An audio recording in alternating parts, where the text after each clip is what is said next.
I mean, can someone explain it to me? Why, oh why, has my childhood been ruined? I mean, look at this!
I mean, that was great, right? Now look at this.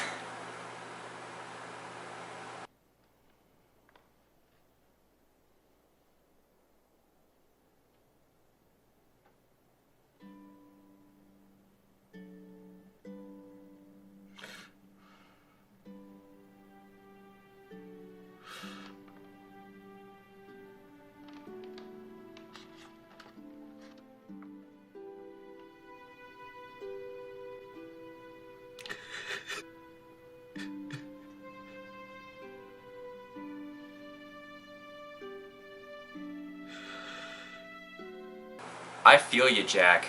I feel you. What went wrong? I'll tell you what went wrong. Writers went wrong. For too long, DC has been the B-list company because Marvel is just better at doing a lot of things, honestly. No longer, I say. So, I'm here to help you little munchkins out and get your crap together and figure out how to fix your stories. The greatest thing is, fixing DC isn't that hard to do. Whereas Marvel kinda has more political edges to why it's going the way it's going, DC is the way it is simply because you're terrible at writing. Congratulations, I'm a writer. So, with these little rules and lists in place, hopefully this will help you know how to write your own characters far better. And now, how to fix the DC universe from the point of view of a teenage writer. One of the complaints with DC's characters, quite frankly, they're too powerful. And in another day I might have argued, but yeah, they're pretty powerful. Ridiculously. So, I've made a class system for how their strength should work and what happens when they go beyond it. Introducing the strength class level system and the Act of God rule. Classes of Strength. Class 1. Unless you are absolutely dyslexic, Class 1 Strength is the first stop for our class rating system. I define it basically as Olympic level strength. Like Batman, he's a normal guy, but he's in peak physical condition.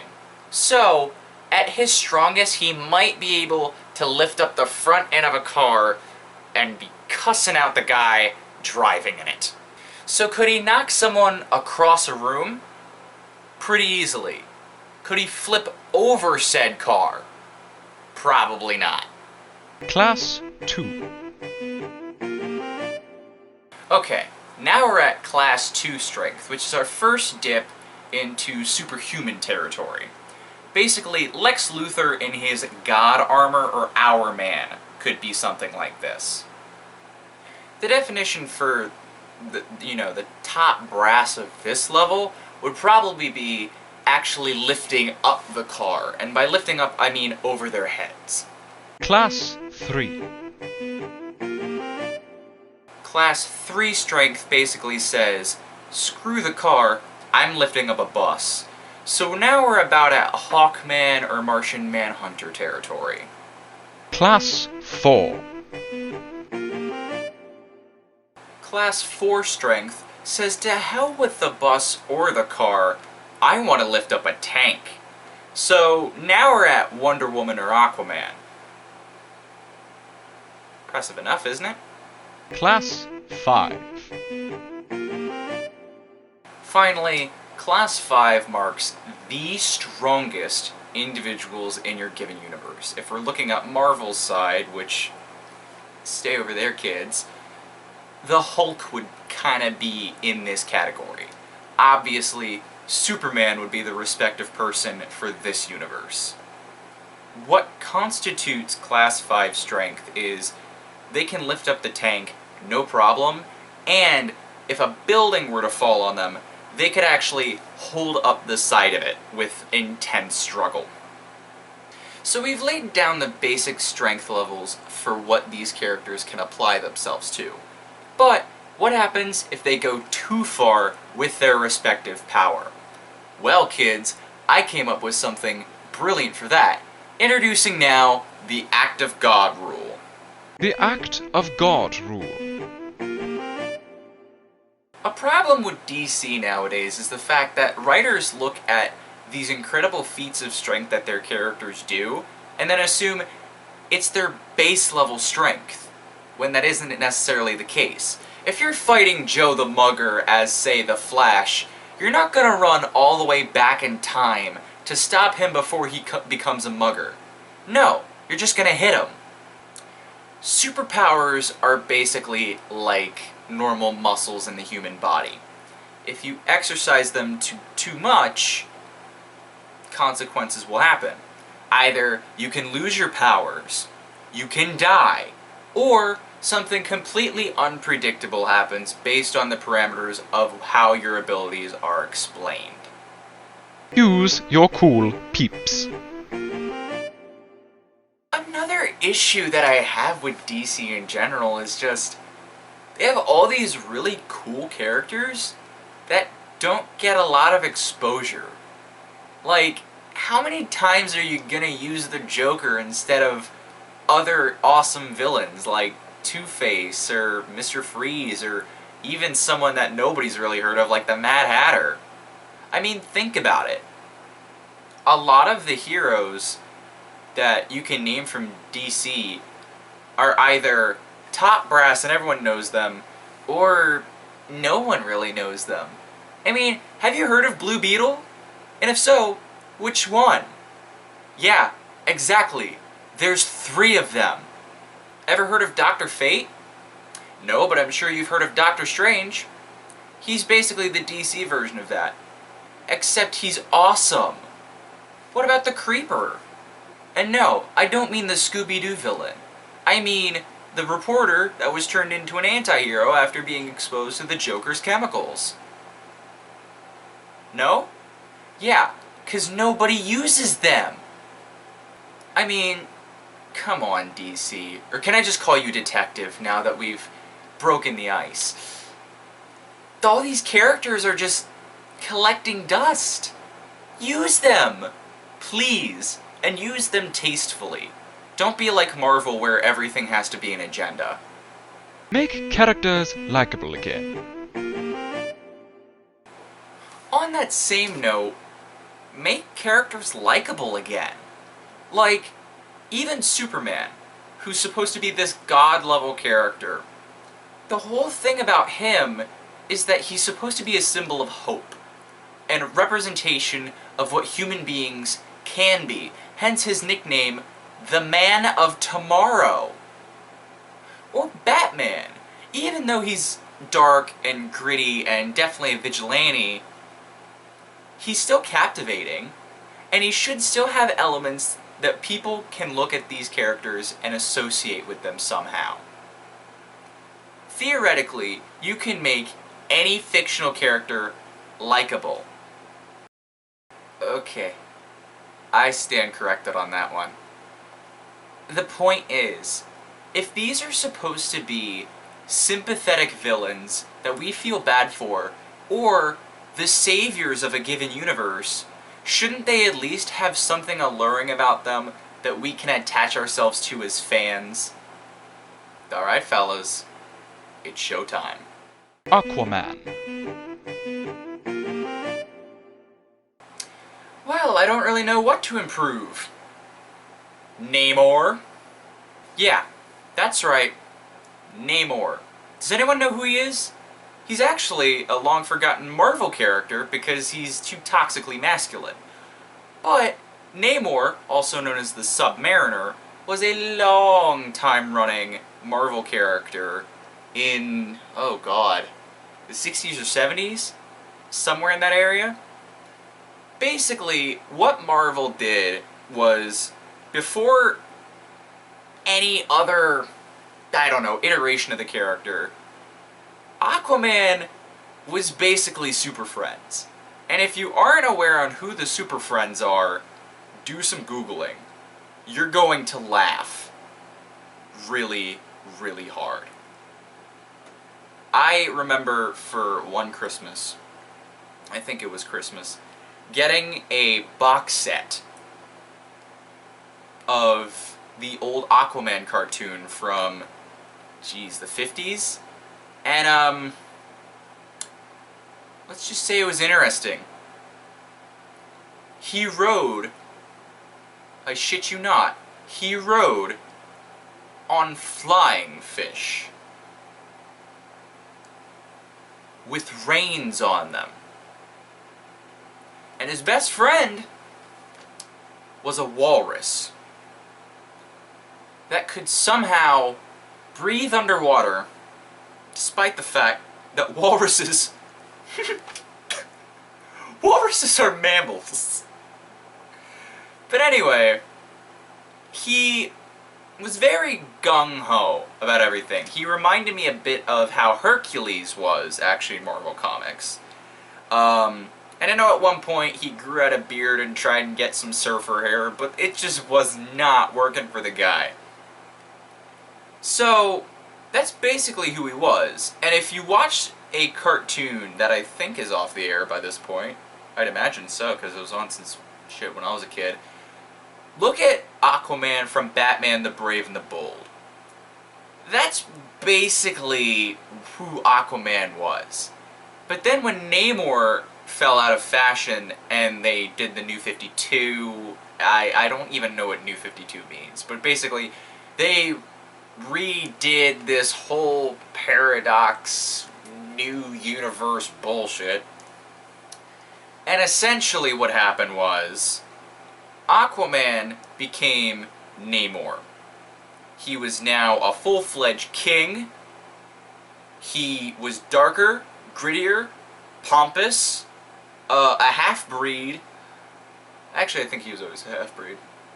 Never mind. But the point is, he was cocky, he was strong, he was this whatever grandiose jerk of a character that basically responded to every time he had to go to the Justice League Watchtower with, "How dare you remove me from my home?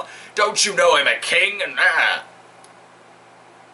That was Namor's deal when he was with the Defenders. And back then, it was cool. Now, it's plagiarism.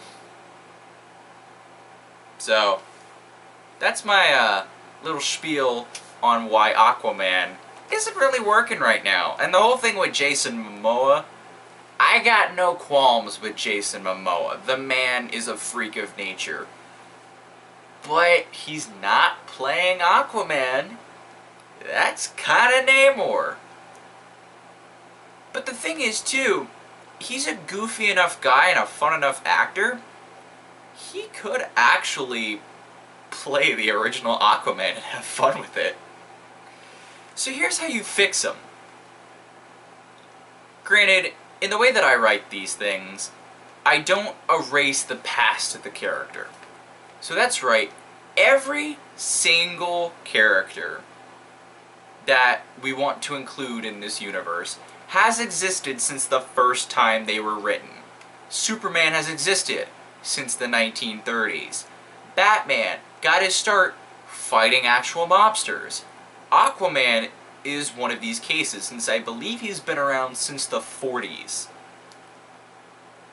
with that in tow, you could have it be, after his little crime-fighting stint during that time period, he's gone back to Atlantis and not really embraced the culture of the surface dwellers.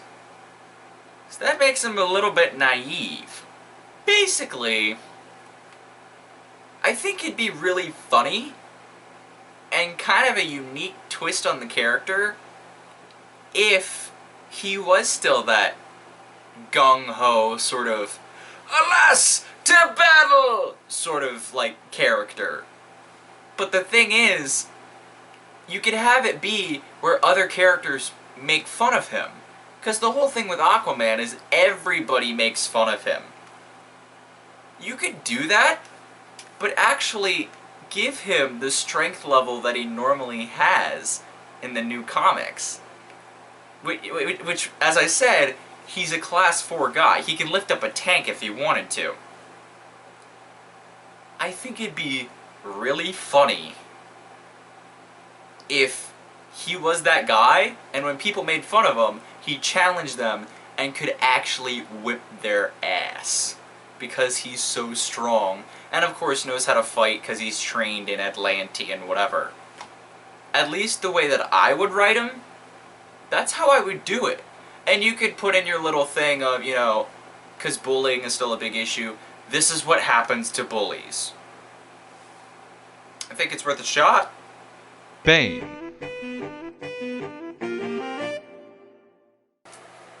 Stop using the tubes. The time of him being a Mexican drug lord whatever is far from over. Christopher Nolan had it right, actually. And I don't care if you don't understand what it is he is saying. It is the movements that are important in the darkness. Oh, Jesus Christ, that fogged up my glasses. Sorry about that. But in actuality, Christopher Nolan had a really good idea for Bane. Instead of him being the stereotypical steroid-pumping Mexican junkie guy from Panadura, or whatever prison he's from, the idea of him being just an unknown terrorist that also runs with the League of Assassins, Shadows, Mercenaries, Ra's al Ghul's people, whatever the fuck they're called. Him running with those people, along with just him being this guy, this weird foreign terrorist dude, we don't really know where he's from, which makes him pretty scary when he comes out of nowhere. But equally, you have to understand, even in the comics, how smart Bane is. He is one of the few characters that, at the time that he was popular, figured out who Batman is. And it changes how he figures it out from continuity to continuity. For example, in the comics, he figures out who Batman is from his jawline. I'm dead serious.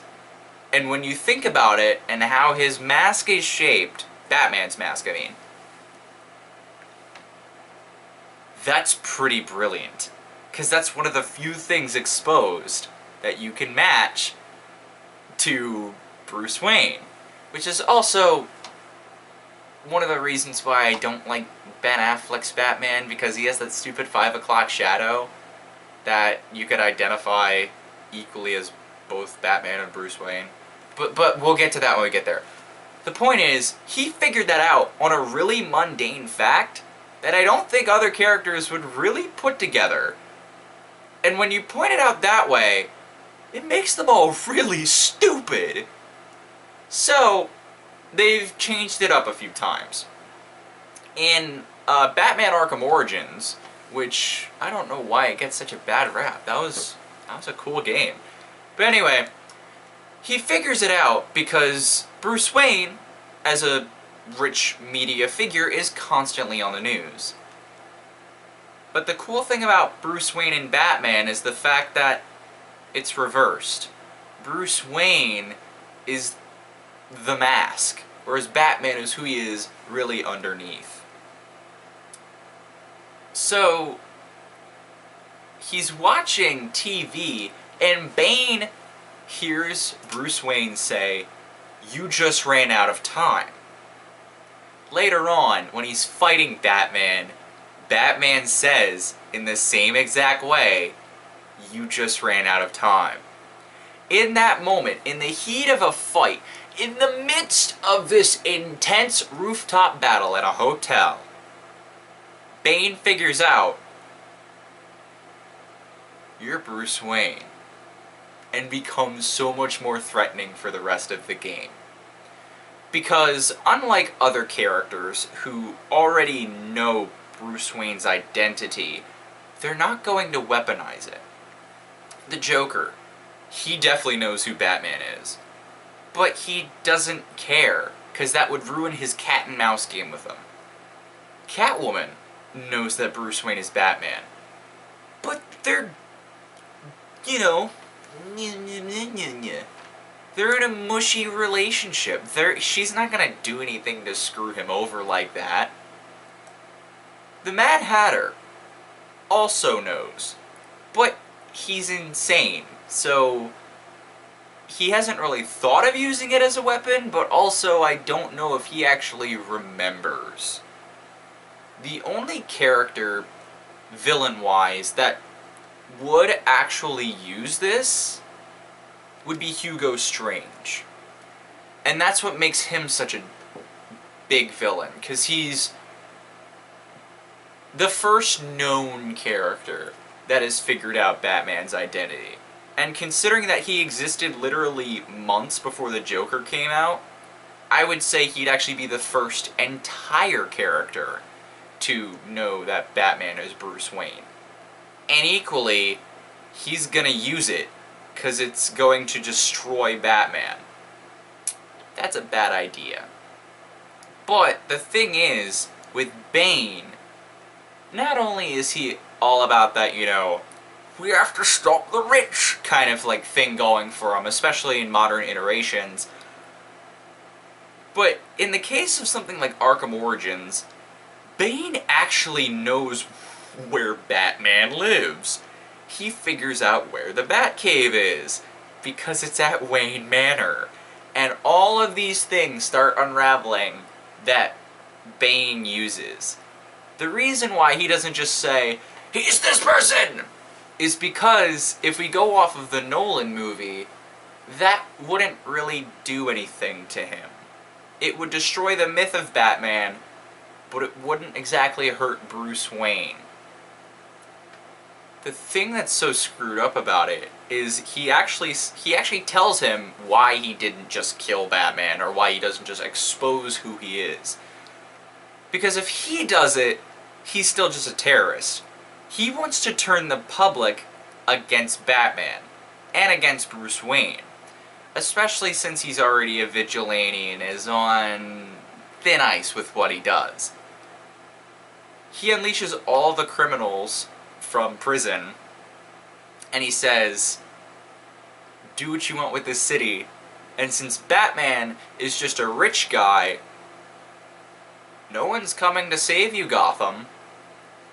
And at that point, he actually tells Bruce Wayne in Panadura, "And when you watch your city fall, and your buildings burning in flames, then you have my permission to die."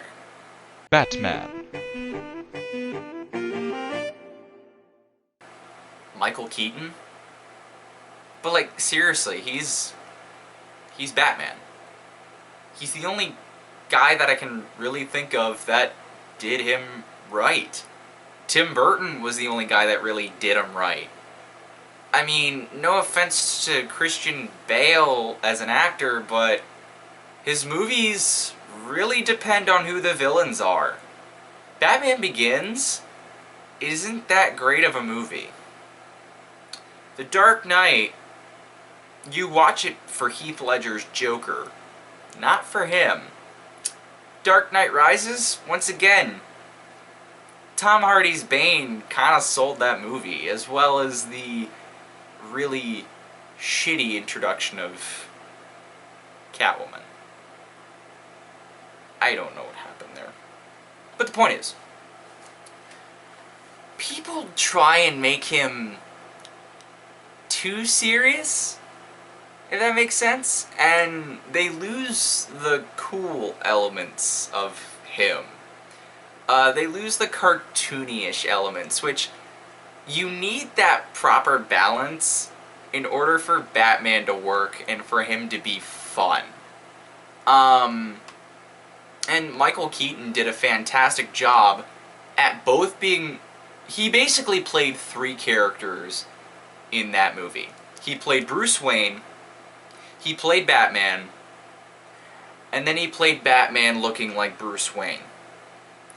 And that is very hard to do. Because once again, the thing about him is, Bruce Wayne is the mask. Batman is the real person underneath. So, to play all of that is really challenging for an actor. And I don't think Christian Bale hit it.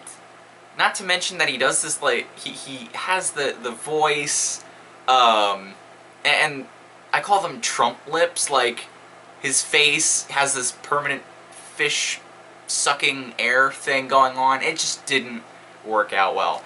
And a lot of what made Batman cool in that movie was the technology. And the fact that he was surrounded by Michael Caine as Alfred and Morgan Freeman as Lucius Fox. In the original movies, first off, I don't think Lucius Fox is a thing. Which we are led to believe, did Bruce Wayne build them himself? Quite possible. Alfred's there, and Alfred's cool. And there are even in the Schumacher movies, which I know, I'm already committing a sin for referencing them. But Alfred actually has some bigger parts in those movies. They try and make him so serious that it loses what's cool about him. And the fact that they have to start explaining how he does everything he does with his gadgets and whatever really loses what makes Batman who he is. Because the whole thing about him is that, yeah, you have to explain him a little bit. But the thing about him is the fact that some things go better off when they're not explained. Because the whole idea of Batman is the fact that he is a man, a normal man, but he gives others the impression that he's a mystical creature. He is an embodiment of the night, of justice, of fear. The Tim Burton movies did a fantastic job because they knew when to pull back. They knew when to not necessarily focus on Batman and have him show up, do really cool things that aren't necessarily explained, because it leaves a shred of mystery to him, and that's what the character basically is, the mystery. That's another problem that I have. Ooh, my god, I almost kicked over the camera. That's another problem that I have with the Arkham games as a total. They show you how he does everything, and not only is his fighting style kind of crazy, but you really have to capitalize on the gadget fetish that people have with Bruce Wayne, which I think was really born with the Iron Man movies, and now he has the holographic things and the armor and the whatever. It just doesn't work for Batman, because once you explain how everything works, it makes it so mundane. And unless you're into, oh my god, I love how this technology works, or could this actually work, it just doesn't hit right. It's boring. And the thing is, unlike Iron Man, Batman's also a trained martial artist of almost every kind of martial arts and combat style. He's a ninja, basically. He was trained by assassins. So to capitalize so much on the gadgets and the whatever kind of removes the cool part of him knowing different moves and whatever.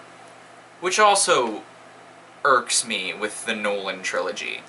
And in the Arkham games too. Because he does all these crazy flips and dives and whatever, and while he could do them, he's smart enough to understand that the point of a fight is to actually end it as quick as possible. Which means doing really decisive one-shots. Which Batman 89 and Batman Returns did a phenomenal job of. My citation for this is the alleyway scene, where he's cornered by a bunch of the Joker's men and he's fighting them and whatever. At one point, for some unknown reason, but that's not important, this swordsman jumps out from over this wall, and he's swinging the swords around looking all cool, and he's blocking them and doing martial arts stuff. And at one point he pushes the guy away. In that moment, he's reading him. So when the swordsman comes running back at him, Batman's just standing there calm and cool. And he knocks him out with one kick under the chin that flips him onto his face. Not only is it shot in an awesome way that makes you cringe and go, "Fuck yeah, Batman!"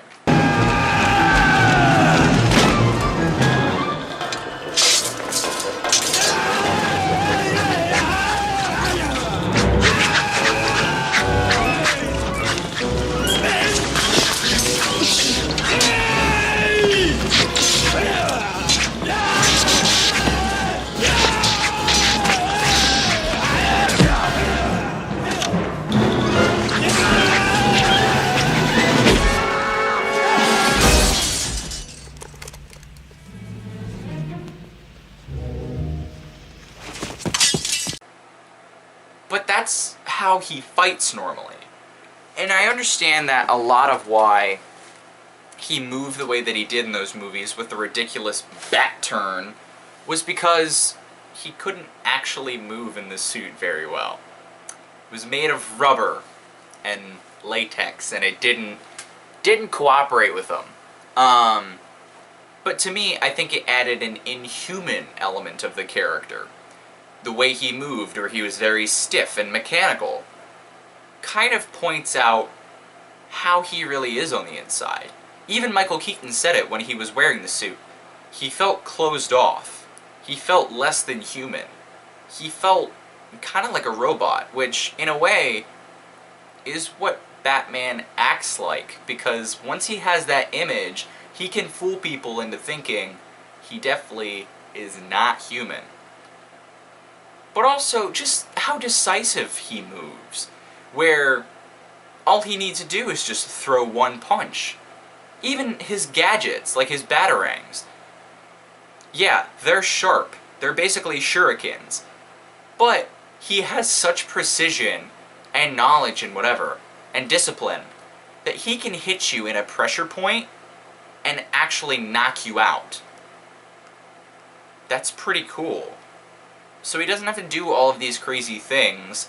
He can just hit you once, and you're out. Which is how a ninja works. You stealthily and strategically take out your opponent as quick as possible. He doesn't have to do all the crazy flip kicks and whatever. He's not Nightwing, where he's a cocky acrobat. He's Batman. Just let him do that one punch like he did to Guy Gardner in that one issue of the Justice League, and that's cool. Superman.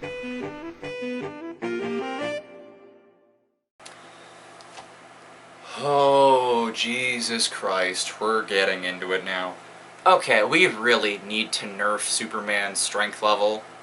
Like, honestly, a lot of the stuff that he does, even in the movies, should be considered act of God rule breaching right off the bat.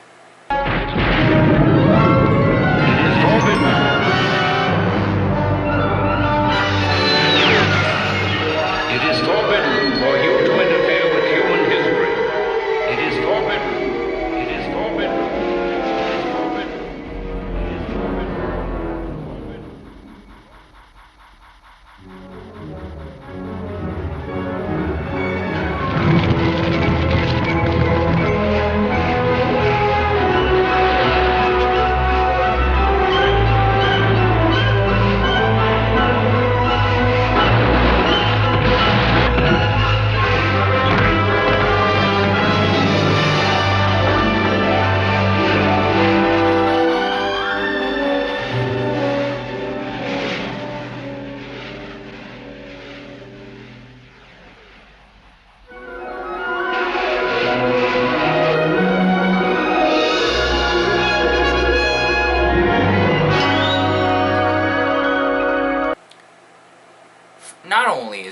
spinning around the Earth so fast that it turns back time. A really archaic way of looking at time by itself. But, really? First off, you destroyed the Earth. Completely. You destroyed Earth's gravity and wiped out our axis. We're doomed. The planet's fucked. The planet is fucked. But even if it does work this way, so he didn't know when exactly the missiles were launched. He just knew that they were on their way by the time he gets into Luthor's underground hideout in Superman 78. So even if he goes to save Lois Lane, that means that wherever the other missile was going, I think it's New Jersey or something? I don't think it's Smallville. I think it's like some New Jersey town. That place still gets nuked. So either way, Luthor wins in that movie. He has to make a choice. Save the one woman he loves, or save a bunch of people. That's the thing, because Luthor is trying to point out, you're not perfect, Superman, and he's right, because Superman isn't perfect. So, either way, one or the other was going to be nuked, unless he somehow figures out when the actual time of the missiles were launched, and can stop them before they get too far along. Which, he's not a detective. He might be a reporter, but he's not a detective. He's not that smart to figure that out. And after all that,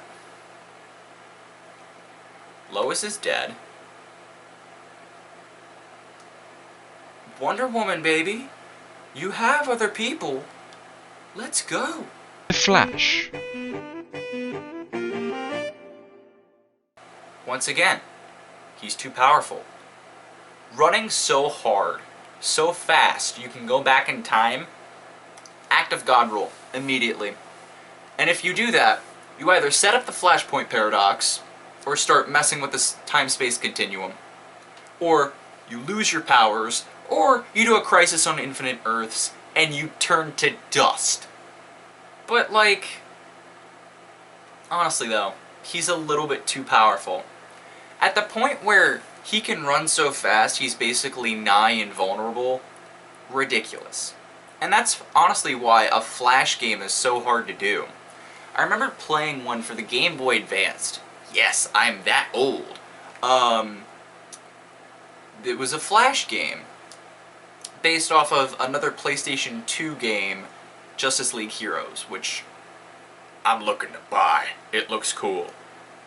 But the way they handled the Flash was actually really well done. So he had this meter for the Speed Force, where little acts would only diminish it a little bit. And of course the meter would recharge the more you don't use your powers.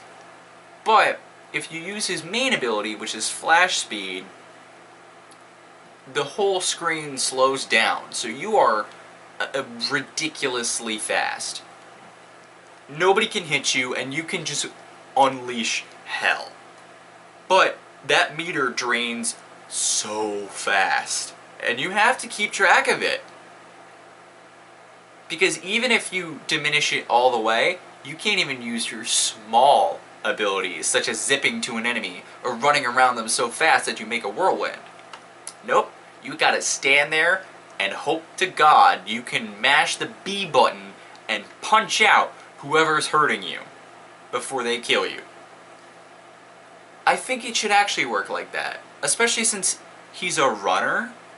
Regardless of him having the Speed Force and the healing factor and the metabolism, if he runs for that long, he has to fatigue at some point. That's just the law of running. Like, imagine doing the pacer test, but forever. Yeah, you can't. It's impossible. You would collapse from fatigue, or I don't know, a heart murmur or something. You would die. It should kind of be like that with the Flash. Not necessarily dying, but at lowest speed, I'll say he can run maybe like 40 miles an hour, which is still fast. And if he punches you at 40 miles an hour, you could still die, actually. But you know, he's trucking along, he's basically jogging. He's just, you know, in with his earbuds, his AirPods, he can't hear anybody, ain't nothing gonna break his stride, ain't nothing gonna hold him down. But you could still hit him. You could still shoot him if you're good enough.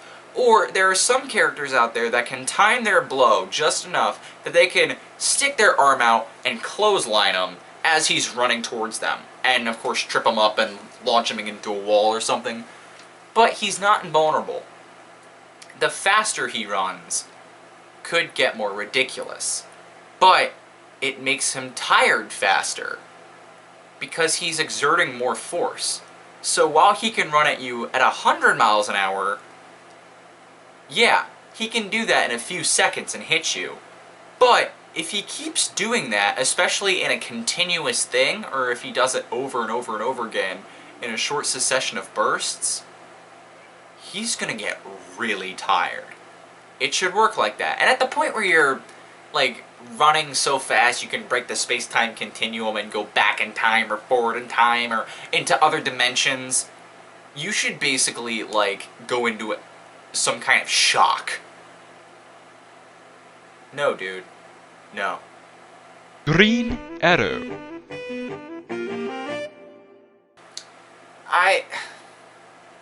Okay, but with Superman, literally, he lives on a planet millions of light years away that explodes. And yet somehow all of these green rocks land on Earth? Like, I get he also is weak to magic, but I feel like other villains that are strong, like Black Adam or Zod or hell, even, I don't know, Solomon Grundy, they should be able to actually pose a real threat to him. Normal people with guns, yeah, he can just stand there with his chest out and block the bullets, but dude, you need to have more weaknesses. Green Lantern.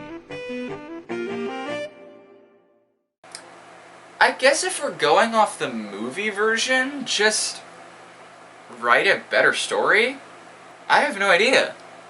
Just write a better story. Like, have him be on Earth longer, maybe show him fighting other bad guys before he goes into space. Don't write such a cliche story.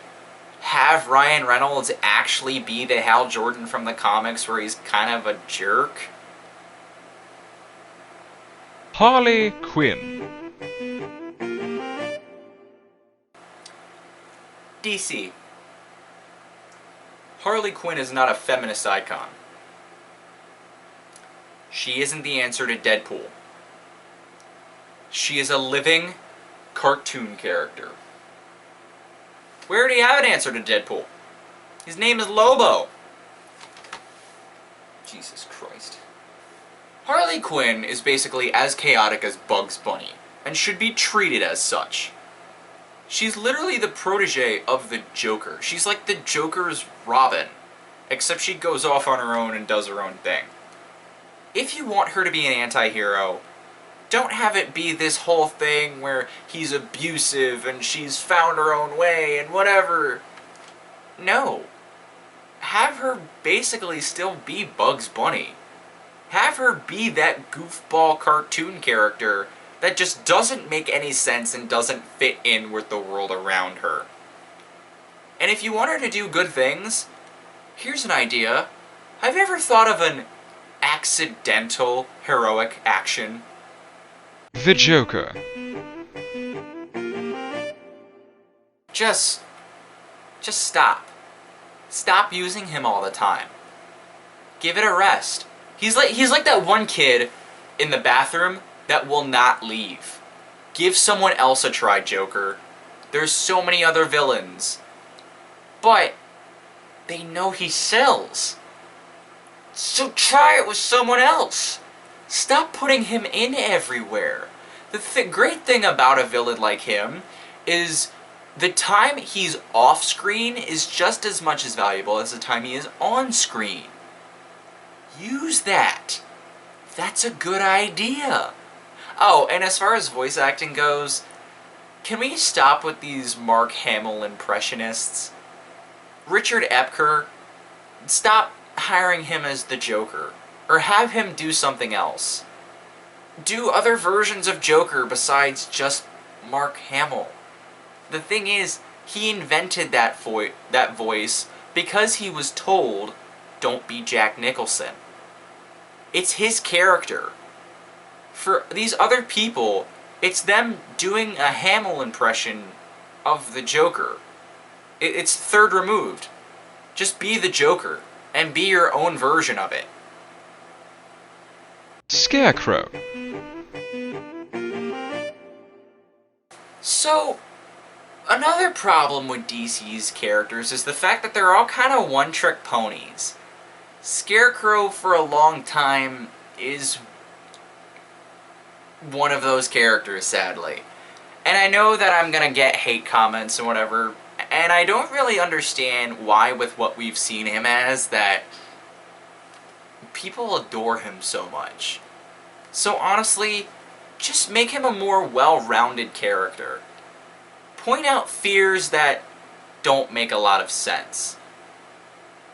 The days of just a giant spider or a building on fire is outdated. And have him say that. Don't just write it. Have him specifically say, I've dealt with these fears for so long and they bore me. I want to see something else. That's genius! It's like he's an actual character! Wonder Woman. With the route that they're taking right now, Wonder Woman's actually okay. Just don't make her too powerful. Please. Have her have some legit weaknesses. Shazam.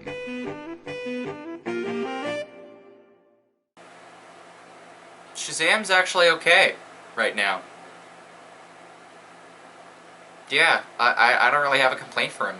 I watched the movie not too long ago, and it's actually a pretty fun way of taking the character that makes him unique, and gives him challenges and whatever.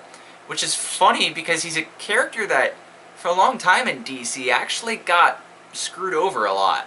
Screwed over by people like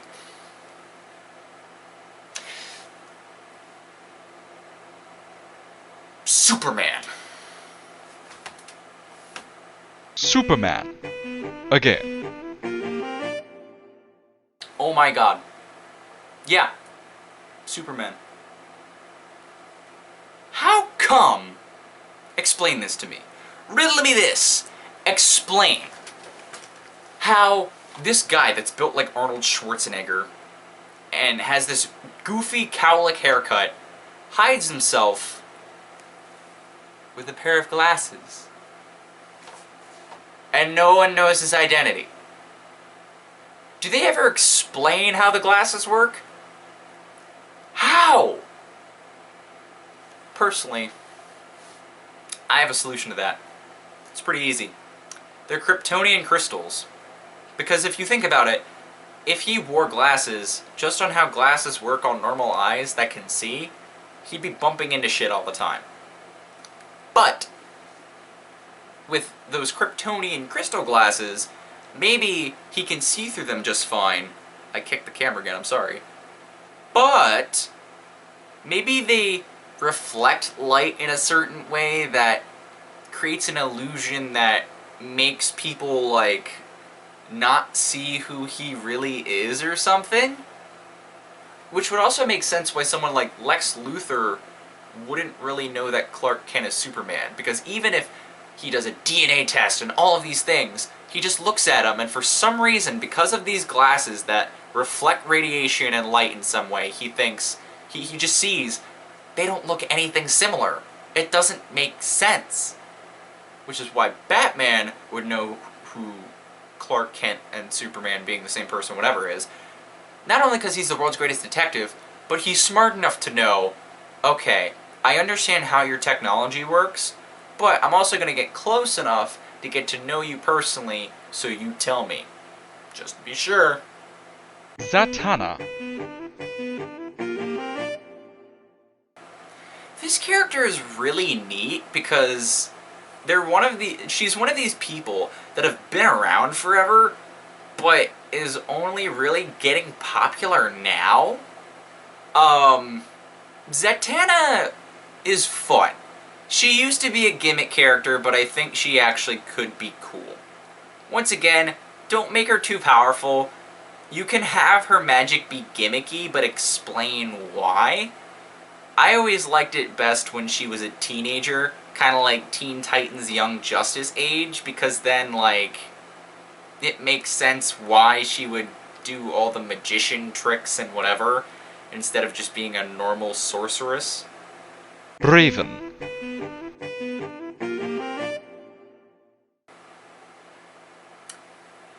Give her a push. Please. Put her in a big movie. I don't get why. Because she has a cult following. Raven is great. She is everyone's favorite Teen Titan. And if they say anyone else, they're lying.